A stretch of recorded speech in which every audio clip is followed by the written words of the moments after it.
Hello everyone, welcome back to my channel. आज मैं आपको बहुत ही बेसिक वर्ड्स की मीनिंग बताने जा रही हूँ। इससे पहले वाली क्लास आप लोगों ने काफ़ी पसंद की, जिसमें मैंने आपको बहुत ही बेसिक वर्ड्स की मीनिंग बताई थी।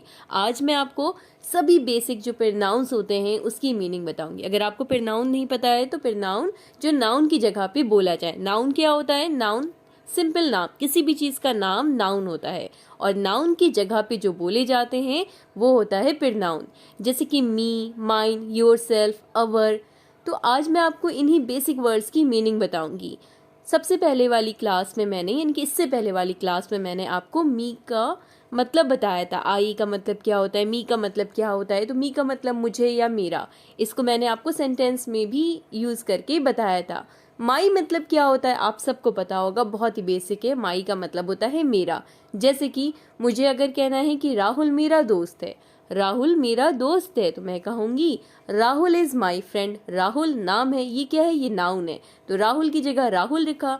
ठीक है, मेरा यानी कि माई, दोस्त यानी कि फ्रेंड, है यानी कि is. Rahul is my friend, Rahul मेरा दोस्त है। ओके, तो अब काफ़ी लोगों को ये नहीं पता होता है कि माइन का मतलब क्या होता है। माई का मतलब तो ज़्यादातर लोगों को पता होता है, माइन का मतलब भी मेरा होता है। ठीक है, अब देखिए इसे सेंटेंस में समझिए कि किस तरह से मैंने माइन का इस्तेमाल किया। तो माइन का मतलब भी मेरा होता है। जैसे कि रोहित मेरा एक मरीज था, यानी कि आप डॉक्टर हैं और आप कह रहे हैं रोहित मेरा एक मरीज था, तो मैं कहूँगी Rohit was a patient of mine. Of mine यानी कि मेरा, माइन का मतलब मेरा, रोहित था, वॉज मतलब था, एक यानी कि a. Rohit was a patient, patient यानी कि मरीज, ऑफ माइन यानी कि मेरा। Rohit was a patient of mine, Rohit मेरा एक मरीज था।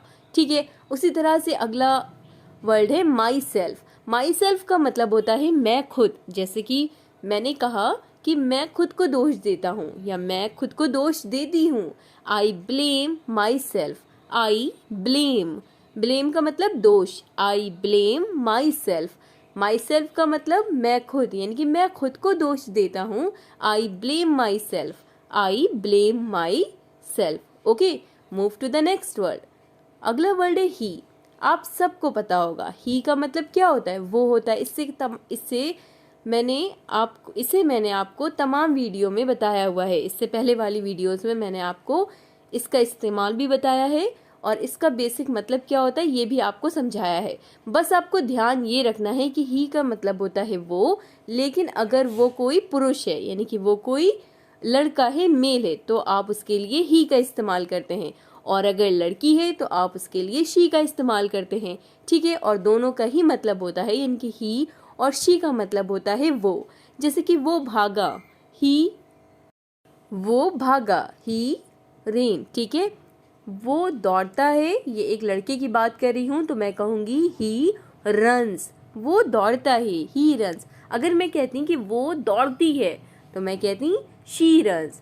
वो दौड़ती है तो शी रन्स, वो दौड़ता है तो ही रन्स। ओके, नेक्स्ट है हिम। हिम का इस्तेमाल आप करते हैं जहाँ पे आपको यूज़ करना हो उनका, उसको या उसे। ठीक है, लेकिन बस आपको ध्यान ये रखना है कि हिम का इस्तेमाल एक पुरुष के लिए होगा, यानी कि मेल के लिए होगा। ठीक है, मैंने उसे देखा, तो यहाँ पे आप एक लड़के की बात कर रहे हैं तो आप कहेंगे आई सॉ हिम, देखा। ठीक है, पास्ट हो गया, इसलिए आप यहाँ पे सॉ का इस्तेमाल करेंगे, सी नहीं बोलेंगे। आप कहेंगे आई सॉ, मैंने देखा, मैंने उसे देखा, I saw him, I saw him, मैंने उसे देखा। ठीक है, तो हिम का इस्तेमाल आप करेंगे जहाँ पे आपको कहना हो उसे, उनको या उसको, लेकिन ध्यान रखिए वो पुरुष होना चाहिए, यानी कि मेल होना चाहिए। नेक्स्ट है नंबर 7। अब मैंने यहाँ पे लिखा HIS, इसे पढ़ते हैं हिस, और हिस का इस्तेमाल आप करेंगे जहाँ पे आपको कहना हो उसको। ठीक है, या उसका। ठीक है, उसका, ये भी आप ध्यान रखें कि इसका भी इस्तेमाल आप पुरुष के लिए ही करेंगे। इसका मतलब क्या होता है? उसका, लेकिन वो एक पुरुष होना चाहिए। जैसे कि वो उसका घर है, वो उसका घर है। आप यहाँ पे किसी का नाम नहीं ले रहे हैं, आप कह रहे हैं वो उसका घर है, तो आप कहें that is his house, that is his house. मैंने आपको बताया था कल की क्लास में कि दैट का मतलब वो भी होता है, जहाँ पे आप इशारा करते हुए कह रहे हो कि वो उसका घर है। That is his house. That का मतलब वो, इसका मतलब है, हिज का मतलब उसका, और घर यानी कि house. That is his house, वो उसका घर है। Okay, move to the next word. Next word है हिमसेल्फ। हिमसेल्फ का मतलब होता है वो खुद, हिमसेल्फ। लेकिन आपको ध्यान रखना है कि हिमसेल्फ का भी इस्तेमाल आप एक पुरुष के लिए करेंगे। जैसे कि मैंने कहा कि राहुल ने खुद को चोट पहुंचाई। राहुल ने खुद को चोट पहुंचाई। राहुल हर्ट हिमसेल्फ, यानी कि उसने खुद को ही चोट पहुंचाई, तो राहुल हर्ट हिमसेल्फ। हिमसेल्फ का मतलब खुद को या वो खुद, ठीक है। राहुल ने खुद को चोट पहुंचाई, राहुल हर्ट हिमसेल्फ। नेक्स्ट है नंबर 9।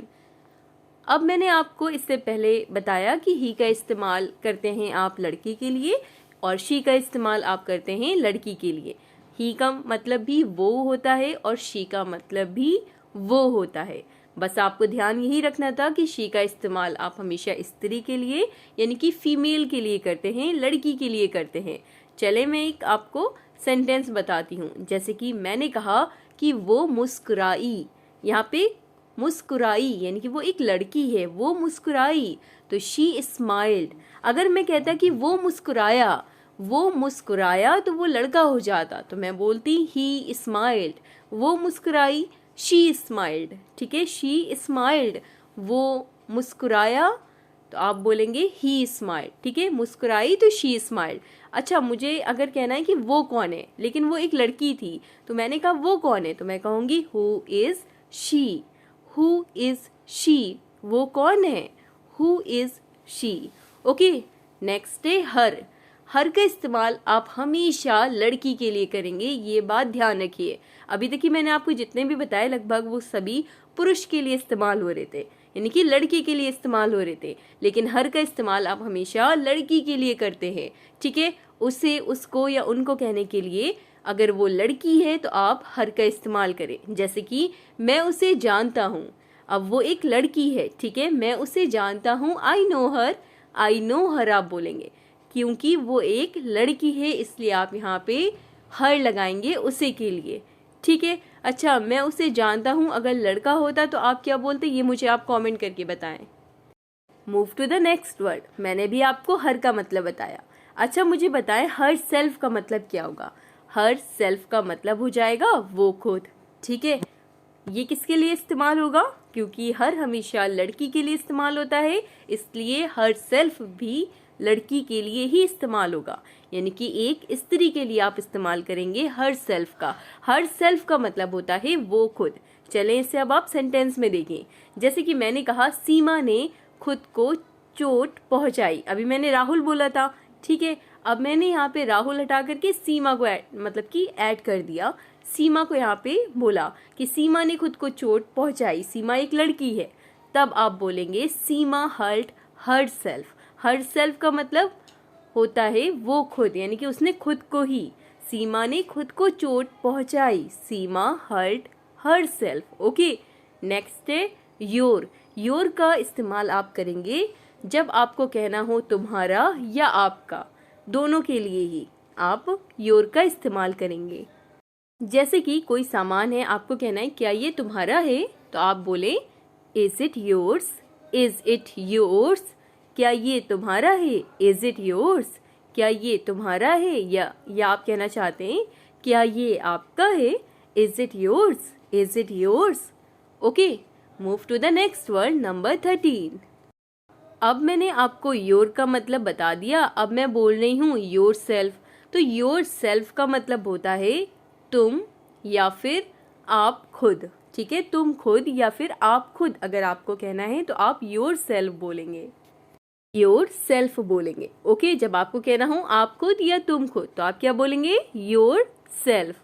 Your self. जैसे कि आपको अपना खुद ध्यान रखना चाहिए, आपको अपना खुद ध्यान रखना चाहिए। You should take care of yourself. You should take care of yourself. चाहिए की इंग्लिश शुड होती है, ठीक है। तो इसके आगे मैं आपको नेक्स्ट क्लास में बताऊंगी, जिसमें मैं आपको दे का इस्तेमाल अवर, सेल्फ का इस्तेमाल इस तरह से कई वर्ड अभी रह गए हैं जिसको मैं नेक्स्ट क्लास में कंटिन्यू करूँगी। ओके, तो वीडियो अगर पसंद आई हो तो वीडियो को लाइक करें, शेयर करें, सब्सक्राइब करें। कोई भी अगर आपको पॉइंट समझ में नहीं आया हो पूरी वीडियो में, पूरी क्लास में तो आप मुझे कमेंट करके ज़रूर बताएं। ठीक है, लाइक करें, शेयर करें, सब्सक्राइब करें। Thanks for watching.